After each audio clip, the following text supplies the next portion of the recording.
What place is overrated to visit? Part 2. Times Square for sure. Although it's cool to see all the lights, it's honestly just glorified ads everywhere you look. There's nothing really special about Times Square. Lots of people, chain restaurants, subpar quality food, lots of homeless people on the streets, and random people trying to sell you stuff as you walk by. A sloth Jordan. Please go anywhere else in Norway when you visit. The word fjord is very misleading, since the Scandinavian meaning is nothing more than a narrow inlet. To see the proper glacial fjords you need to travel to the west coast. The west coast is worth the trip. Norway is an amazing country. The New York Stock Exchange. You can't actually go in and see the trading floor, but it is a stock exchange. There is no money you can steal. Really? Then why are you people here? Time to go immobile. Hollywood Walk of Fame. Haven't seen a dirtier road. People imagine Hollywood Walk of Fame as just crawling with celebrities on the streets, movie studios everywhere, monuments, etc. 100% over glamorized. LA does have some neat stuff though. Recommend scheduling a studio tour, for instance Warner Brothers in Burbank, for anyone visiting. Toyosu Fish Market. The one that replaced Tsukiji as the fish auction central of Tokyo in 2018. You get to watch the auction process, but only if you go early in the morning. And even then, only through small glass windows 2 stories above the auction block. If there are more than a couple dozen other visitors, you will not be able to see anything. As for a Toyosu dining experience, you're better off eating sashimi and sushi literally anywhere else in Tokyo or in Japan. They mark up the prices at Toyosu more than 300% and claim that these are the original sashimi houses that have been serving fresh fish for generations. Yet the quality is no different than any other restaurant. And the wait times are more than an hour as each shop only has room to seat about 10 to 15 patrons per shop at a time. Getting to Toyosu also cuts your day in half as the metro route requires you to go several stops out of the normal junior line for Tokyo, and you will need to walk 5 to 10 minutes at each stop as part of transit. Once at the Toyosu buildings, you will spend even more time walking from the station to the restaurants and auction areas. It is not a convenient place to visit, and not very special. I would cross it off any travel itinerary. Edit. As an added note, some have asked if Tsukiji is still in operation. It is. Anyone who has traveled to the old fish market can still have the same experience as many of the vendors, shops, and restaurants surrounding the old fish auction are still in business, minus the fish auction of course. The Little Mermaid statue in Copenhagen. It's just so meh. And too far away from the city center, especially if it's freezing outside like the time I visited it.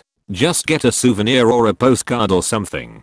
Copenhagen itself is beautiful though, very highly recommended. My memory of the statue is of some Spanish kids climbing all over it, and a man dressed as a Viking shouting at them to stop. It was a surreal and beautiful moment. Japan has such a romanticized view of France, that they actually have a term, Paris syndrome, for the sudden shock suffered by Japanese tourists when they see that France isn't how they imagined. My friend's iPhone got pickpocketed in Paris, and his wife chewed him out for it. Ironically, her phone was also pickpocketed 3 days later in Athens. My wife and I luckily came out unscathed, but I was using pockets with snaps and had taken precautions. If you're ever in Berlin, do all the touristy stuff in one day. Go to the Reichstag and walk to the Brandenburger Tor, visit the Holocaust Memorial, then walk to the Alexanderplatz. There's not that much to see, but that city has so much more cool places to visit or to hang out, especially if you're looking to meet people or not pay much for little value. When I was in Berlin I did all the touristy things in one day, saw the Holocaust Memorial, then walked to the Brandenburg Gate and the Reichstag. I remember then going through a park and walking to the Topography of Terror, walked past some sections of the Berlin Wall, and then ended up at Checkpoint Charlie. Would definitely recommend it. Hollywood. The most disappointing garbage and piss-covered place on earth. Lol, I used to live about 20 minutes away from Hollywood. My wife and I went back to go visit family and she wanted to go to Hollywood. I tried telling her it's not what you think it's like, but she was adamant. So I took her. She was so disappointed. My wife is actually visiting my family in California right now. LPT, do not go to Hollywood. Its stars on the sidewalk and everywhere literally smells like urine mixed with trash. It's dirty as F and can be dangerous. Save the money and don't go. Why is it so run down? A lot of homeless people and all the stores and restaurants there are cashing in on the lowest common denominator of cheap tourist. There is no movie magic or sense of culture. It's just 100 different stores selling plastic Grammys. United Arab Emirates. It's the most culturally deficient place you will ever see in your life. I had a friend who needed help deciding between Dubai and Tokyo for a summer vacation. I think I had a fit when he said he was leaning towards Dubai. Assuming both are reachable for similar prices, this is not even a contest. Anyone who prefers Dubai over Tokyo is insane. Pisa.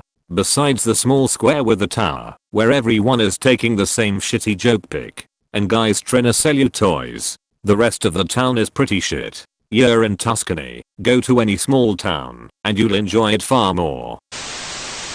Definitely Mallorca. I'm German enough, I don't want to hear 90% German on holiday in Spain as well. The quieter, less central parts of Mallorca are gorgeous, especially for snorkeling and diving, but the Playa de Palma, or at least that part, is horrendously German lol. Same for Magaluf and English. Inside the island and some little towns on the opposite side are really nice.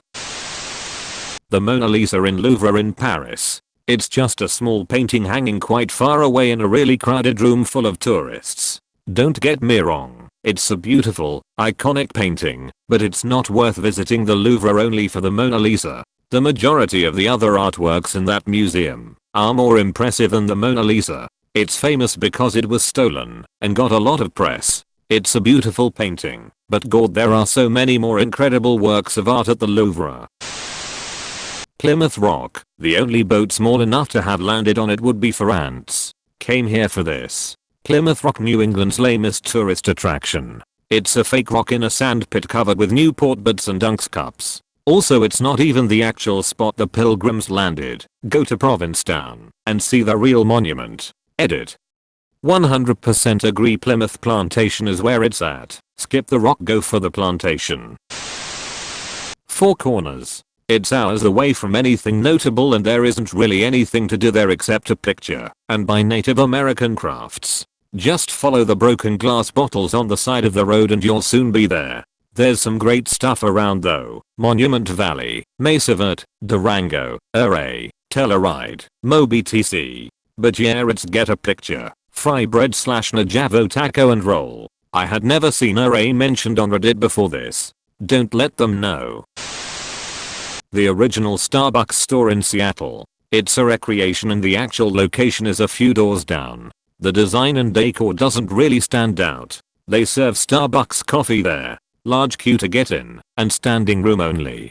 Take selfies in front, order, buy some souvenirs and gtfo. The store interior is just a queuing place. At least it's in a decent tourist area and it's low effort though. Also, please don't put your bags down by the light fixture in front of the store. My dog manages to pee there sometimes. If you're in Dublin, stay away from the Temple Bar area. It's ridiculously overpriced and is not at all what a real Irish bar is like at all. Galway was easily my favorite city in Ireland. Great nightlife scene. Dublin is like any metropolitan city, and my brother got pickpocketed, so there's that.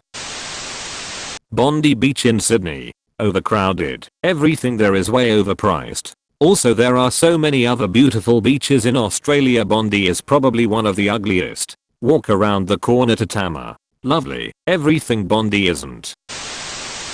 Bali. It was beautiful 10 years ago, but now it's been ruined by influencers. Also because people just litter everywhere. I went a few weeks ago, and some parts of it left such a bad taste in my mouth. I felt like I was living in a white beach girl's Instagram one-stop shop with no indication I was in Indonesia sometimes. Mall of America. It's just a mall with a lot of stuff in it. My opinion would probably be different if I didn't live in Minnesota. Minnesota who agrees with you, but I will say it was a little different when it was new. The sheer size of it blew our minds, and the stores were much more unique and quirky back then. It was filled with shit you didn't see anywhere else. Now it's just the same standard chains you see in every suburban mall, often with multiple locations of the same store, because of their huge size. If you enjoyed the video, please like and subscribe.